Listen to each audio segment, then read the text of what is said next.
Kapolri Jenderal Polisi Listio Sigit Prabowo menerima sejumlah rekomendasi terkait kasus Vina Cirebon dan Eki dari Komnas HAM. Rekomendasi tersebut diberikan pasca menyelesaikan pemantau terhadap kasus Vina dan Eki tersebut. Salah satu rekomendasi yang diberikan adalah evaluasi dan pemeriksaan terhadap jajaran Polda Jabar dan Polres Cirebon.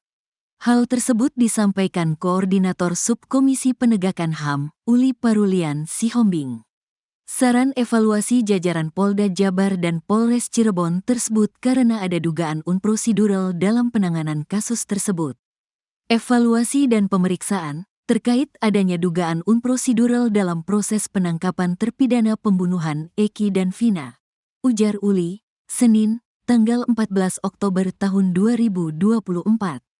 Selain itu, Komnas HAM juga merekomendasikan agar Kapolri melakukan evaluasi dan pemeriksaan pada jajaran Polda Jabar dan Polres Cirebon terkait dugaan penyiksaan dan kekerasan pada terpidana.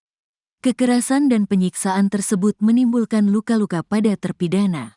Kemudian, mendorong Kapolri menjamin terpenuhinya hak-hak para terpidana untuk mendapatkan pendampingan dan bantuan hukum, serta jaminan akses untuk bertemu dengan pihak keluarga maupun kuasa hukumnya. Lebih lanjut, tegas Uli, pihaknya meminta Kapolri menjamin terpenuhinya hak-hak terpidana untuk bebas dari tindak menyiksa, serta memastikan dan pemenuhan hak atas keadilan dan kepastian hukum keluarga Eki dan Vina. Komnas HAM akhirnya bersuara terkait polemik kasus Vina Cirebon yang kini menunggu hasil peninjauan kembali, PK, di Mahkamah Agung. Komnas HAM memastikan ada 3 pelanggaran HAM di kasus Vina Cirebon ini, yakni pelanggaran hak atas bantuan hukum, hak atas bebas penyiksaan dan perlakuan kejam dan tidak manusia, serta pelanggaran prosedur proses penangkapan yang sewenang-wenang dan penahanan. Kesimpulan ini didapatkan setelah Komnas HAM melakukan tinjauan lapangan, meminta keterangan para terpidana dan saksi-saksi dari kasus ini. Komisioner Komnas HAM Uli Parulian Sihombing mengakui pihaknya menerima pengaduan dari keluarga terpidana kasus Vina pada 2016 silam, serta pengaduan dari keluarga Vina dan Saka Tatal berikut kuasa hukumnya pada akhir Mei 2024. Pengaduan pertama pada September tahun 2016 terkait dugaan terbatasnya bantuan hukum kepada para tersangka. Pada Februari 2017 Komnas lalu mengirimkan surat ke Bid Propam Polda Jabar terkait laporan tersebut. Komnas HAM juga melakukan pemantauan pada 2017 sampai awal Agustus. Hasilnya, adanya dugaan penyiksaan ketika proses penangkapan dan penyelidikan serta menjalani penahanan di Polres Cirebon pada akhir Agustus sampai awal September.